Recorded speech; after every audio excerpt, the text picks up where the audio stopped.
Well, welcome everybody. Glad to have you all here. This is the first COE Research Colloquium of the spring semester. Happy to have all of you here. For those of you who haven't been here before, our usual pattern is we have two faculty members who speak about their research, each for about a half an hour. We'll probably have a few minutes for questions as we transition from one to the other, but we'll also have time for questions at the end after both have presented. So today we're having Professor Judy Lysaker and Professor Wayne Wright who will be talking. So we have kind of a literacy theme today. That worked out very well. So Judy is up first, and she's going to talk about her work with students' cognition from using wordless picture books. Right? Thank you. Yes. Good. Yes.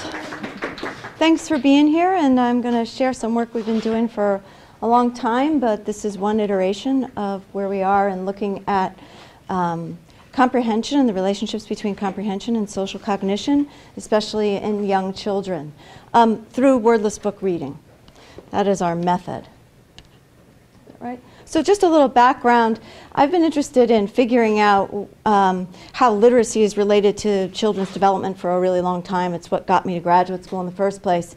And then in the last several years, I've been thinking about how understanding text and understanding self and other are related. That may seem obvious to lots of us, but I don't think, in my own personal estimation, that we use that very much in educational settings to promote not only just academic growth, but the well-being of children.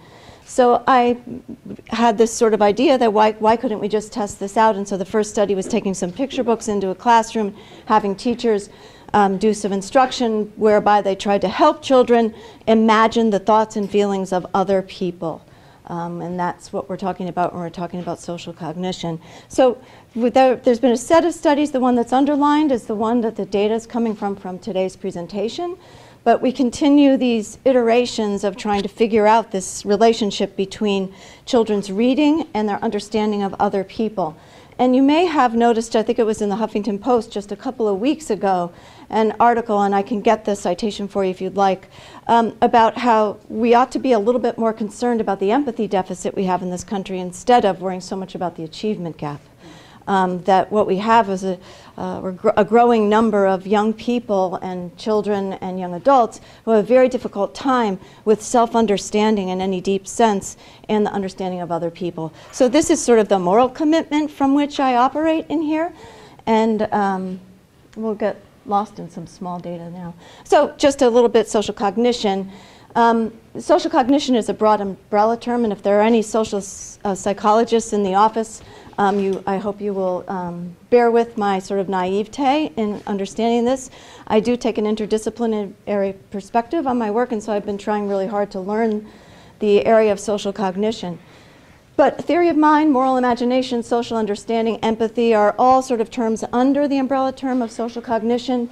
Generally, it's about the ability to imagine and think about the consciousness of others, but we do understand that the ability to think about the consciousness of others depends on self-understanding. So if we don't understand ourselves very well, it's very hard to imagine other people. I can't imagine if Wayne is nervous or not if I've never been nervous. It's a blank to me, right? So I can't do that.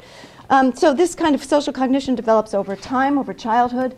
And people have argued that it's evolutionarily adaptive, and it would make sense to us, I think, in just common sense world.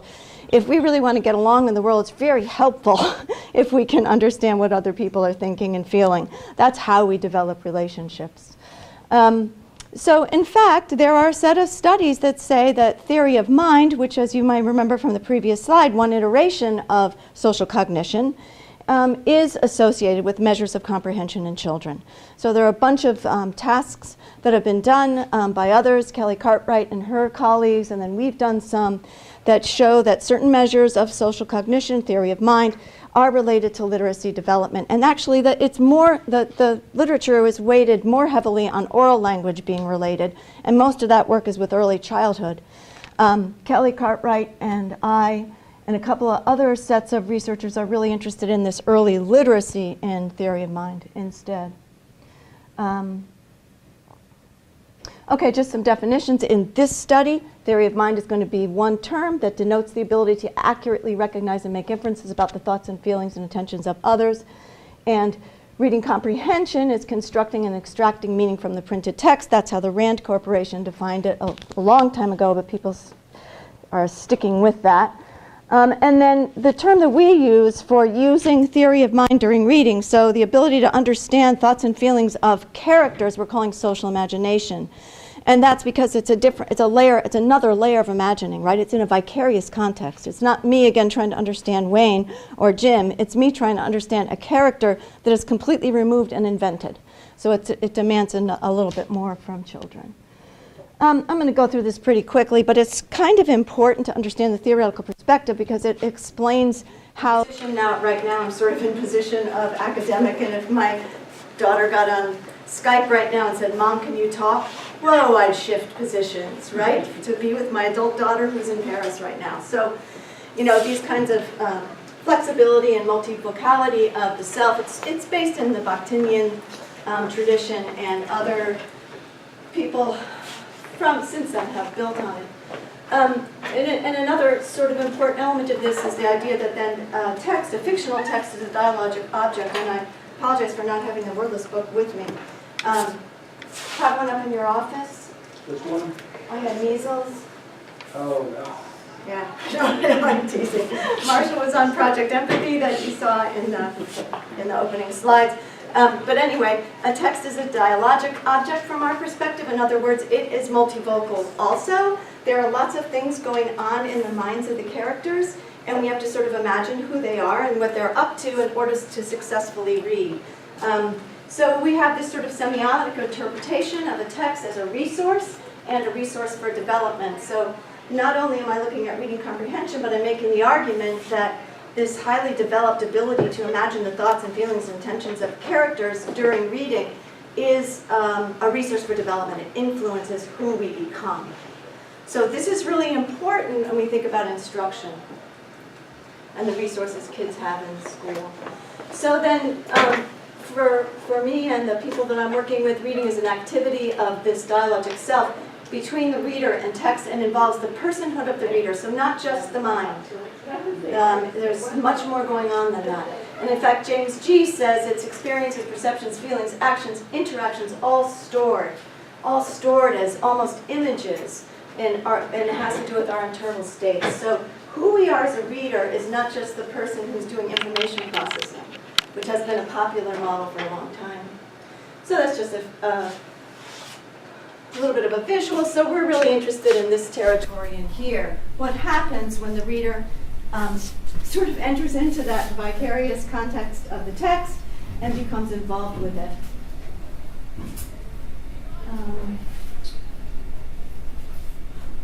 One of the things that theoretically we think happens is that the ability to be in this vicarious context means doing something called recontextualization, which Ann Dyson talks about in her work with young children's writing, which it means that this person who I am, in order to understand what's going on in that fictional world, I almost have to recontextualize those experiences that G referred to in the fictional context. I can't leave them out here if I'm going to make sense of that. So me as mother and all the memories, emotions, knowledge that entails has to be recontextualized into a different context for me to make meaning in a rich way. And that requires social imagination. All right. So all this, we figure out that theory of mind with all these, by the way, the theory of mind assessments used in those earlier studies almost don't have anything to do with reading. Many of them don't have anything to do with reading as we know it. They are decontextualized psychological assessments that are used to measure these aspects of social cognition. But again, those are correlated with achievement in reading in young children and achievement in language development in younger children. But our question is, so if this association, this correlation exists, what does it look like? And if we can find what it looks like, how can that help us with instruction and assessment of very young readers? And the people that we're talking about here today are all kindergartners, most of whom are not reading conventionally at the time of the assessments you're going to see. So the purpose is to document and describe this use of social imagination along with other aspects of emergent comprehension during kindergartners' wordless book reading. And this is an important point. So often our assessments of comprehension, with the exception of like miscue analysis and some of these process-oriented assessments, are focused on after reading stuff. So after you read, if I ask you a question, can you answer me? We all see this in schools a lot. Unfortunately, we've gone back to more of this kind of thing than we had in the 80s, I think, when we made this shift to process. We're kind of back into figuring out if kids took away what we wanted them to take away from the text, and so we're not actually looking at what's happening when they're reading. So we wanted to look at what's happening when they're reading. So this was a broad base of assessments. We used the wordless book reading, obviously, and that's at the bottom, and we did videotaping of it so we could see the children's expressions, and I kick myself every time I present on this data because I wish I had asked IRB to allow me to share the children actually doing the reading, and I didn't. So I can show you the transcripts, but I can't show you the delightful faces, which is too bad. We used the EYES test by Bear and Cohn to assess theory of mind, and that is an assessment of 28 pictures of faces with really pretty much just the eyes, and children have to figure out what that person is thinking or feeling. Okay, and that is used consistently for about 15 years for theory of mind. Then we also used, just for the sake of getting literacy assessment, and we had a couple more, but I'm not going to present here, the concepts about print from Marie Clay, which basically means, do you know where the front and back of the book is? Can you follow directionality? If I hand you the book, can you point to a word? That kind of, or very early emergent literacy assessment. This is the book we used, and again, I apologize that I don't have it with me. It's called I Had Measles. It's a little dated. I apologize every time I present that we use this book, but it's got really good characteristics and qualities that are useful for this kind of assessment. So it's a manageable length. Many of you are probably familiar with wordless books that are very sophisticated and go on forever, and in fact there may be 15 images on one page. If you're thinking of The Arrival, for example, something like that. So we wanted something shorter. It's only 16 pages, and that's 8 double-page spreads. It's a family. It's episodic, so that each page is almost its own episode, and the child has to link them. It's not linked for the child. There are gaps. There are time gaps. There are narrative gaps. And an action will occur between these two pages that the child has to be able to figure out in order to understand and then voice it. Also, the characters are ambiguous. We have boys and girls, obviously, as participants, and they shift the genders of these children depending on what they want them to be. Because if you call the older one a sister, which I think is the intended meaning, I'm not sure, and the younger one a brother, they'll shift them. So it's nice that the genders are a little bit ambiguous. It's also nice that we don't always see their expressions. This is the cover, but it's very typical. So very often, the child has to find the nuances in the story by making up, because you're not seeing the full face. The faces are often in shadow and ambiguous. There were 22 kindergartners that we collected data for, and we did, for the wordless book reading, we watched them all, and this was myself and Beth Hopper and Zaira, who is now in Puerto Rico doing wordless book reading and other things in social cognition. So we looked at these and viewed them and transcribed them and then coded them. And we got a good inter-rater agreement. I don't remember exactly what it was, but it was above 90%. So we did conceptual coding for social imagination. So we asked, where and how often did children attribute the thoughts and feelings and intentions to those characters as they narrated the wordless book? And then from what position? Were they the narrator, or were they speaking from the voice of the child? And then what kinds of relationships did they construct within the text? And I'll give you an example of that in a minute. Well, I'll give you one now. So we'll have some children who say, the girl has measles. The mom came in the room. Others will say, the girl has measles. The lady came in the room. he was coloring. There's no relational, they don't construct relationships between the characters. And then we have other children who do elaborate relational constructions. After we looked at the instances of social imagination and the number of relationships we constructed, we decided to choose 6 participants that would be on a continuum of those things and then look at other aspects of comprehending. This is an important methodological point. So we chose them based on the fact that these 2 constructed very few relationships and had very few instances of social imagination, up to very elaborate constructions of characters and uses of social imagination, so that we could get this range. So it was a purposeful selection of cases. So here we have the 6 children, and social imagination is SI, relationships, and characters that they voice. That means speaking as the character. Mommy, mommy, come get me, I'm sick, would be a voicing of a character, right? So we see we have all the way from no instances of social imagination to James, who was our exemplar, he never stopped. He voiced his whole narration. It's wonderful. We watch it whenever we're feeling sad. That kind of just beautiful thing that children do that to keep you alive. Well, this is just a beautiful rendition. He voices everything from the characters, constructed a lot of relationships, all the way from poor Amber. I shouldn't say that. Amber, who has a really difficult time doing anything but labeling action. Now, the reason I said I shouldn't say poor Amber, I'm not going to get into sort of the consequences of why these children are narrating so differently right now, but I do want to say that it's very likely, as I'm sure most of you who are educators would agree with, a lack of experience, lack of hearing stories, maybe even lack of interaction with people who can help them to start forming ideas about other people and understandings. So we have some implications for that. So in addition to after we chose the 6 cases based on their instances of being able to imagine the thoughts, feelings, and intentions of others and their ability to construct relationships, we said let's take a look at the narratives themselves and see about how many meaning units they constructed and coherence markers. Now, for those of you who are not familiar with emergent and early literacy, very often when we're looking at children's stories, if we want to think about the complexity of their language, we look at the number of meaning units, phrases that can carry single meanings on their own, and coherence markers, because you need coherence markers to form complex sentences. So coherence markers are like and when and so and because.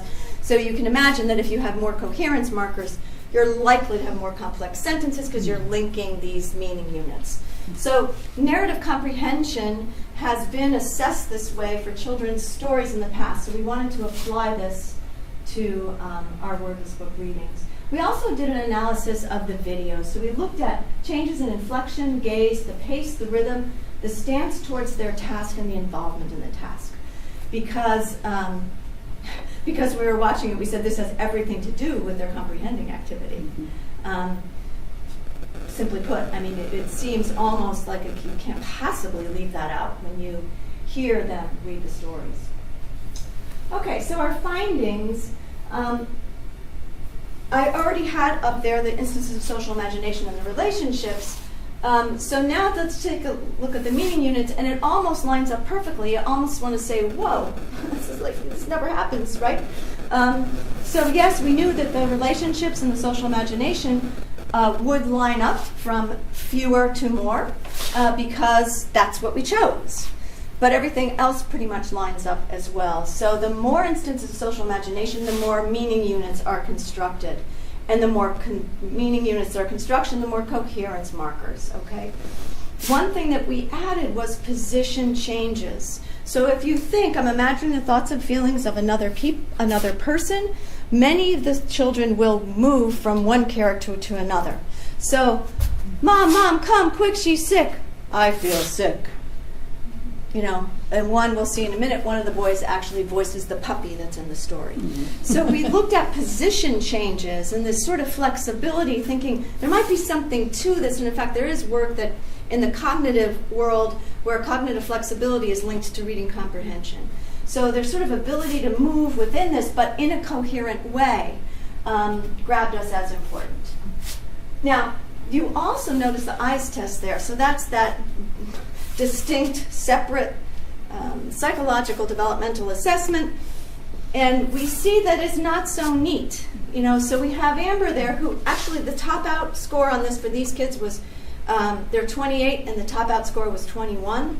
And it's not often used with this age group. So but you can see that Amber's pretty close to the top score there, and yet it's not working for her in the story. So one of the things that we think is an implication here, or a finding, is that just because we do well on theory of mind assessments doesn't necessarily mean we bring it into reading.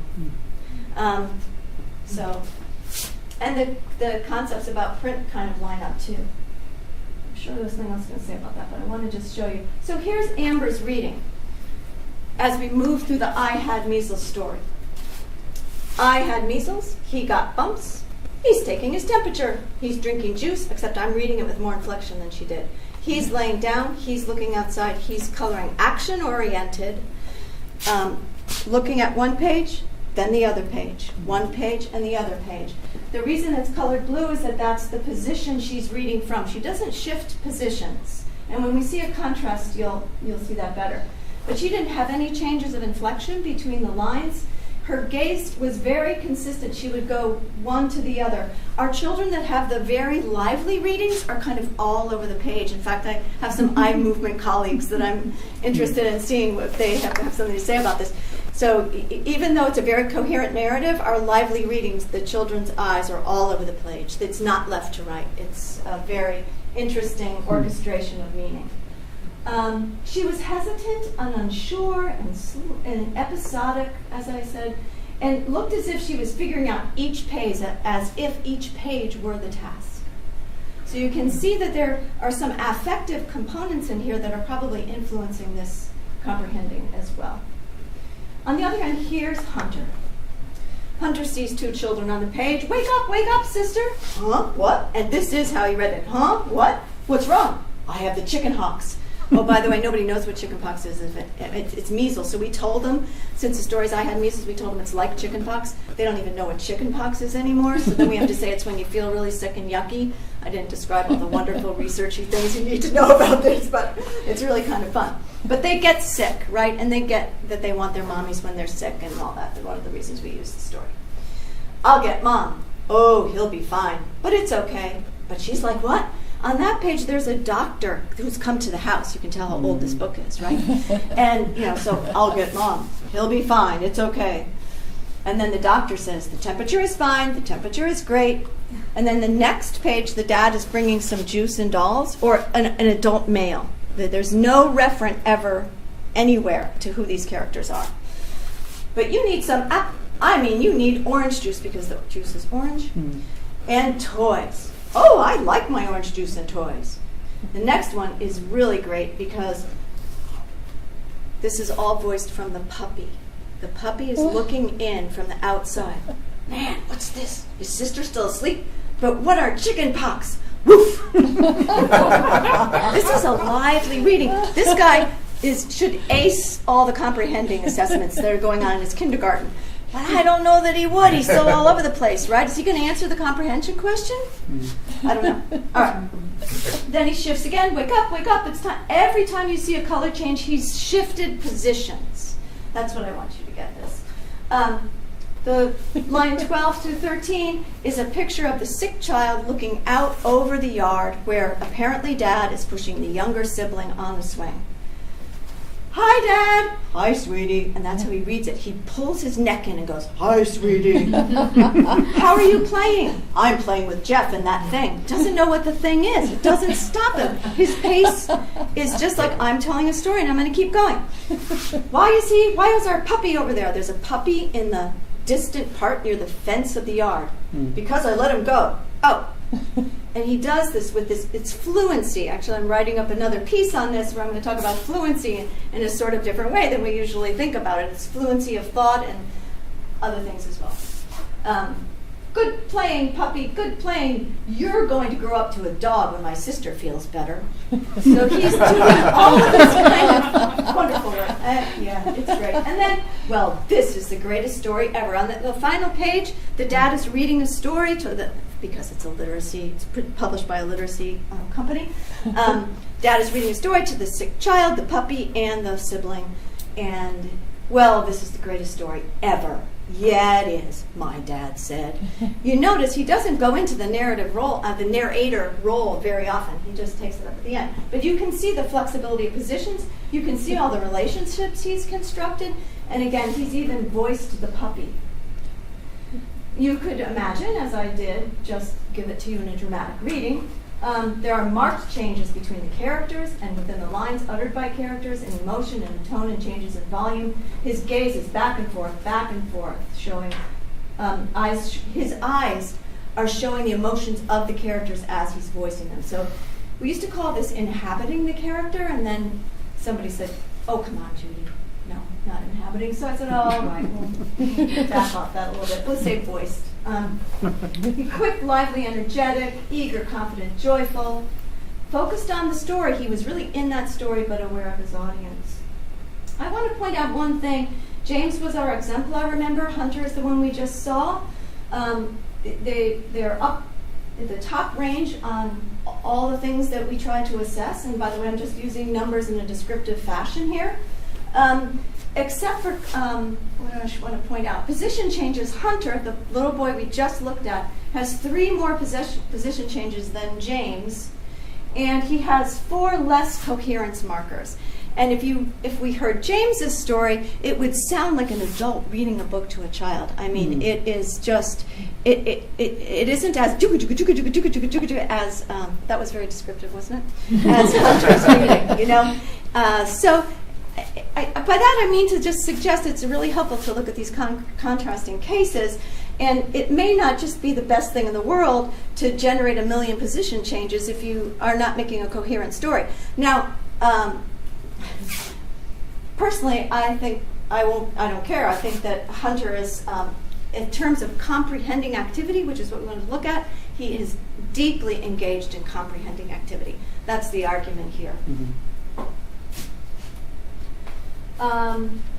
So some assertions. Theory of mind's not the same thing as social imagination, and maybe that doesn't mean that much to this particular audience, but there's a whole group of people out there that are linking theory of mind to reading, and what we're seeing, at least in this small cross-case analysis, is that those things just don't transfer in. There are other things going on. And the sort of flexibility of consciousness demonstrated moved between characters suggests that there's a complex process. And if we go back to G's comment about what we do when we recontextualize ourselves in a story, we're not just, again, information processing, we're sort of bringing this complex integration of who we are, which is affect and thinking and memories and emotional states and memories of emotional states into what we're doing. And that has to be taken into consideration when thinking about reading comprehension. You know, this is a new hypothesis, right? This is what's wonderful about doing studies. You come up with a new hypothesis when you do this qualitative work. Maybe social imagination, the ability to imagine thoughts, feelings, intentions of characters during reading, leads to more complex narration. So, for example, if I'm able to think, what's wrong, sister? I'm going to get much more complexity in my story than if I just say, she's sick in bed. Right? So the ability to sort of get inside the character gives you much more material for understanding the story. You can probably think about this in your own reading of picture books and novels. If you're not sort of engaged with the character, what is the level of your meaning making? It's whatever it is, you know, and we're adults, so we get to decide. The thing is, our kids in schools don't get to decide. So we're sort of thinking about this way, as critical an aspect of comprehending social imagination is an integration of aspects of mind appropriated for use during reading. That includes memory, remembering my own experiences, my own emotional states.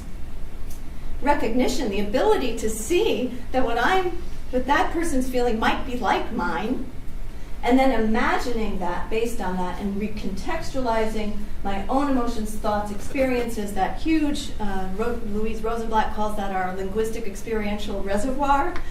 but she uses to talk about reading. We recontextualize all that into the vicarious context, social context of the book. And I suspect, and I'm trying to figure out how to study this, that affective aspects such as openness and willingness and vulnerability really matter in comprehending, and I don't think we think about that enough. I have a German colleague who talks about language this way, and she says language is dependent on the willingness to follow. And I wonder how many of our kids in school feel free enough to have the willingness to follow in the story world. It's just kind of the way things are right now. Yeah, so what? You know, that's always the question, right? I love this work. I would do this work forever. I just spent another 2 hours with Beth Hopper the other day looking at these things again. It's just wonderful, wonderful stuff. But you always have to ask, does this really matter for the larger context? And when I think about it, and I will finish, I know I'm getting close to being over. When I think about what goes on in kindergarten reading instruction right now, lots of the read aloud and the shared reading where you might be doing that, thinking about characters, is all in a whole group. And we know that not all those kids are getting the chance to do that imaginative work and that cognitive work and voice that in a whole group. And then when we get to the small group and the individuals, we're reading books like this with them. I also want to write a little paper on text complexity, which the Common Core is bringing up, because I think what we see here is working with text complexity at an emergent level. This is not text complexity. Light from the moon, light from the sun, light from a candle, light from a fire. Hey, who turned out the light? And then we're going to ask them, where did the light come from? Can you name 2 places the light came from, and who turned out the light? And that's how Dibbles does comprehension, if they do it. If they do it. They added it on, actually, because they weren't doing it and they were criticized. So when you think about this is what our kindergartners are doing compared to what that looks like, I think it does matter, and we need to really be able to figure out how to really describe the complex, wonderful, imaginative, comprehending activity young children are capable of before they even decode any print. And that's where I'll leave it.